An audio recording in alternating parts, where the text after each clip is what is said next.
Presiden Prabowo Subianto bersama Presiden Republik Rakyat Tiongkok Xi Jinping menyaksikan penandatanganan sejumlah kesepakatan kerjasama antara Indonesia dan Cina.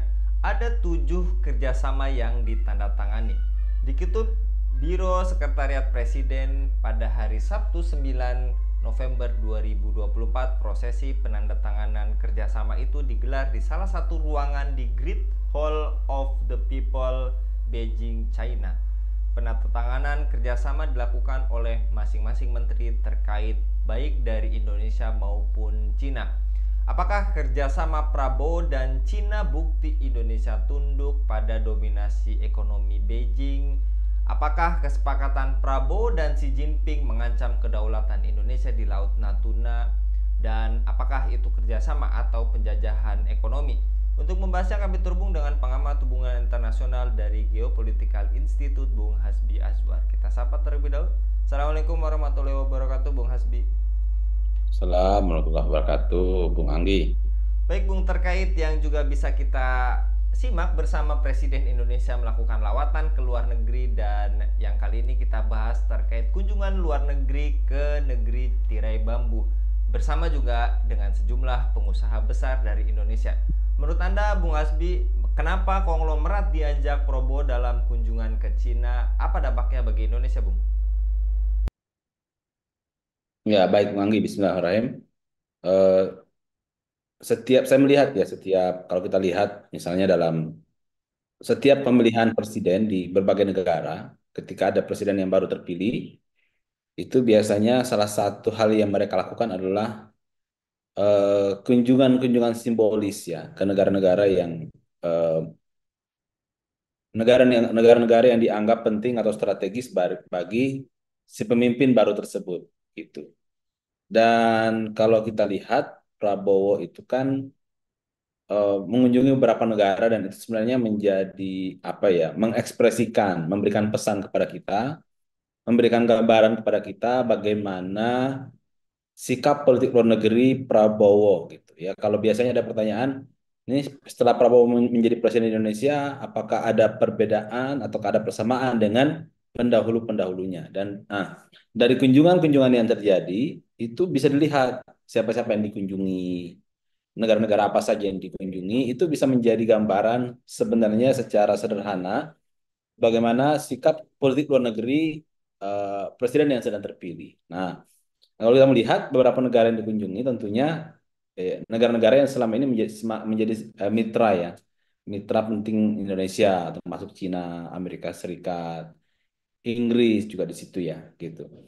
Dan apa namanya, eh, kalau misalnya ditanya ya, kalau dalam pendekatan misalnya pendekatan politik luar negeri Indonesia selama ini, ya kita akan sangat gampang menilai bahwa ya sebenarnya ini bagian dari sikap politik Indonesia selama ini yang merangkul semuanya atau mencoba untuk mendekati semuanya, tidak berpihak kepada eh, salah satu negara besar, tapi menggunakan potensi-potensi yang ada di negara besar itu untuk memperjuangkan kepentingan luar negeri Indonesia.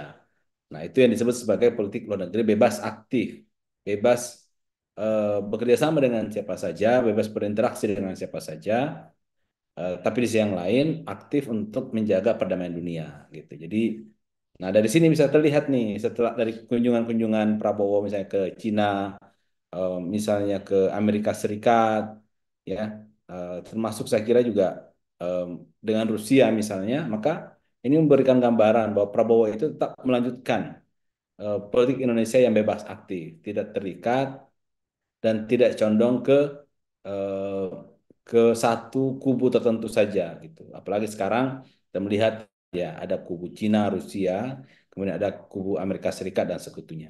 Dan selama ini memang sejak rezim-rezim sebelumnya Indonesia itu sudah menjalin kerjasama yang intens, bukan hanya dengan Amerika Serikat, tapi juga dengan Rusia, termasuk juga dengan Cina. Jadi ini menunjukkan bahwa ya Prabowo masih sama dengan pendahulu-pendahulunya Jokowi, SBY begitu, yang tetap ingin menjaga hubungan baik dengan semua kalangan gitu. Untuk apa? Untuk kepentingan luar negeri Indonesia. Nah, cuman yang menjadi isu selama ini kan begini. eh Apa namanya? Oke lah, Indonesia itu berada di sisi di tengah ya. Tidak turut campur dalam pertarungan antar negara-negara besar dan ingin memperjuangkan kepentingan negaranya sendiri. Yang menjadi isu selama ini adalah hubungan kita dengan negara-negara besar itu, apakah hubungan yang menguntungkan kita atau jangan-jangan itu lebih menguntungkan mereka gitu. Dan dalam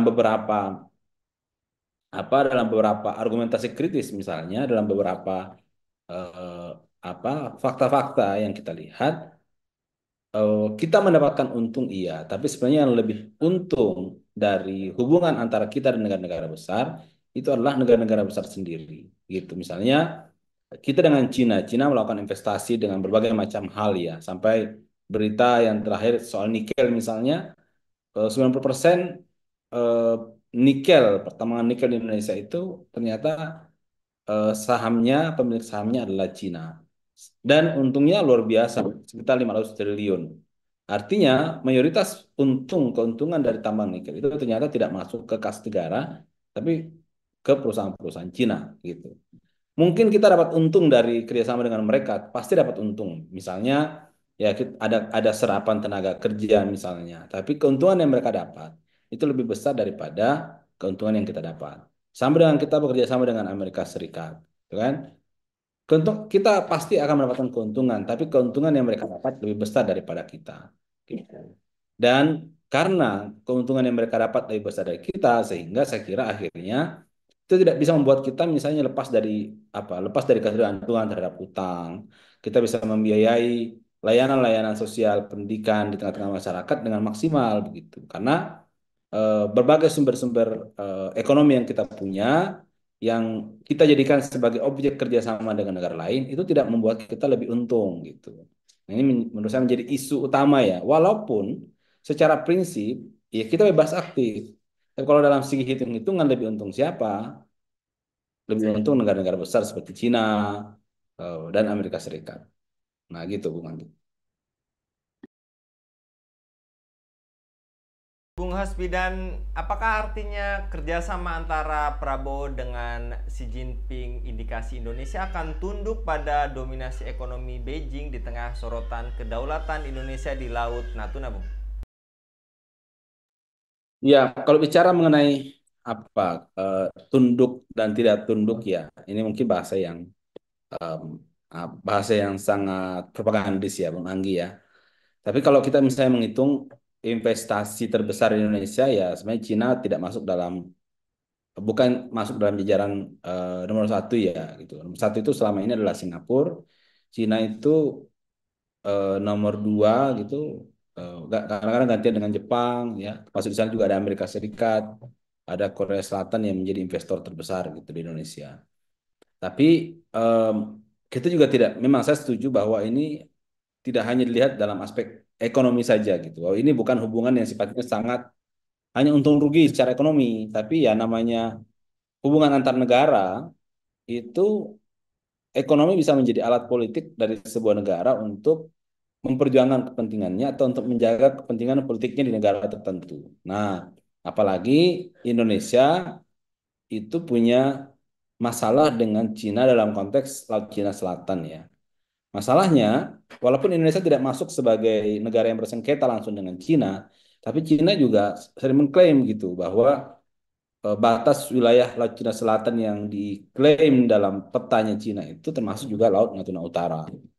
Nah, itu yang membuat akhirnya eh, ini membuat pergesekan antara Cina dan Indonesia. Nah, cuman karena adanya ketergantungan Indonesia terhadap atau adanya kebutuhan Indonesia terhadap investasi dari Cina, ini membuat Indonesia memilih cara yang lebih santun untuk berhadapan dengan Cina dalam konteks ini.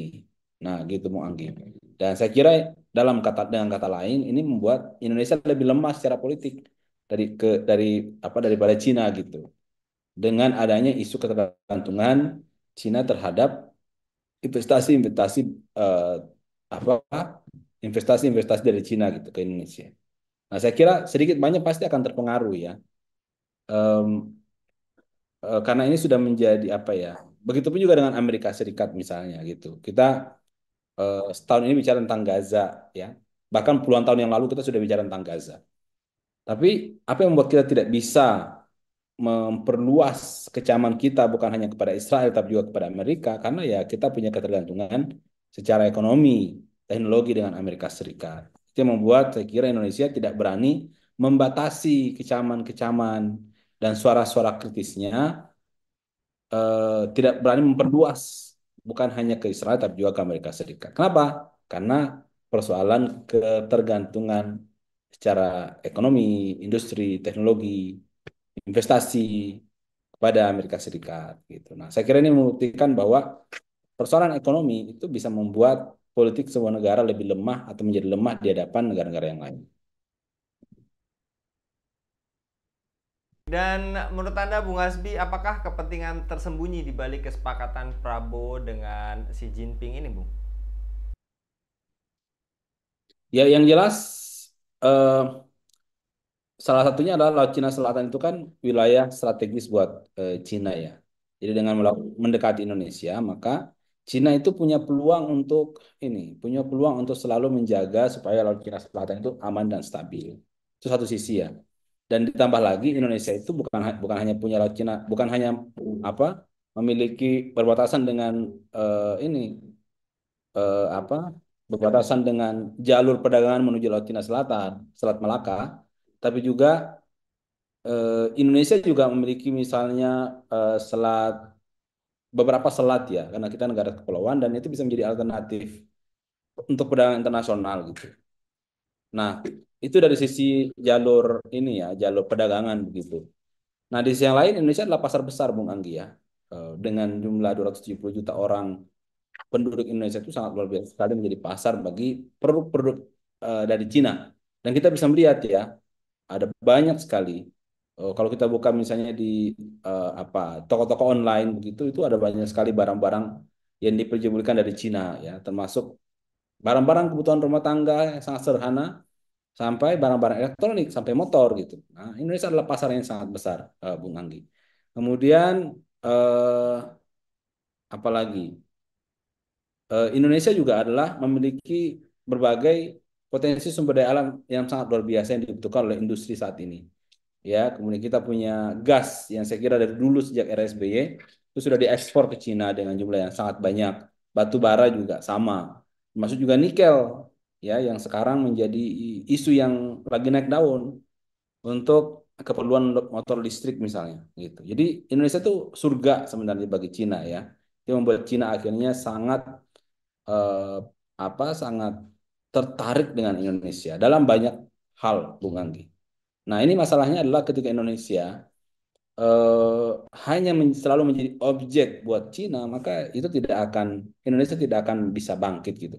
Bahkan dengan masuknya berbagai ekspor-ekspor dari Cina sampai barang-barang kebutuhan sehari-hari, Bu Anggi, itu malah bisa mengancam kreativitas dari UMKM lokal, termasuk bahkan produk-produk UMKM lokal yang bisa jadi tidak bisa bersaing dengan produk-produk Cina yang cenderung harganya murah dan sangat terjangkau.